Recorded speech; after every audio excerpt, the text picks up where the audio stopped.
I've learned through my own personal spiritual practice and observing other people that it's really not the major things that trap people or drag people down.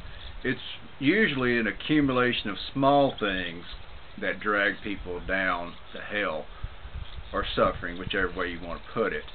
An analogy that I've learned to try to explain it that I can relate to, and I think other people can relate to easily, is analogy of a frog in a pot of water.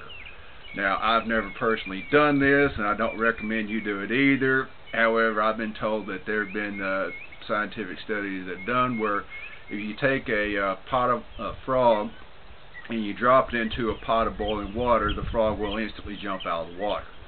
However, if you take that very same frog and you put him into a pot of cold water, set the cold water on a stove, and then slowly, gradually turn the heat up to where the water boils, the frog will simply sit in the pot of water and boil to death. And I think that's a lot of the way life is. It's kind of like we just sit there and just kind of like gradually, some kind of cosmic joker, wives, husbands, girlfriends, boyfriends, whatever, family members in general, or co-workers, things will just happen that slowly but surely kind of turn the volume up. And if you're not very careful and don't think about it and don't watch out for it, you'll find yourself sitting in a pot of boiling water and it's too late to do anything about it.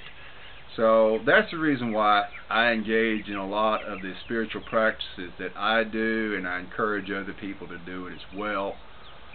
It's kind of like if you're not really careful, you can sit, wake up one day, realize that you're in a pot of boiling water and there's simply nothing you can do about it because it's too late.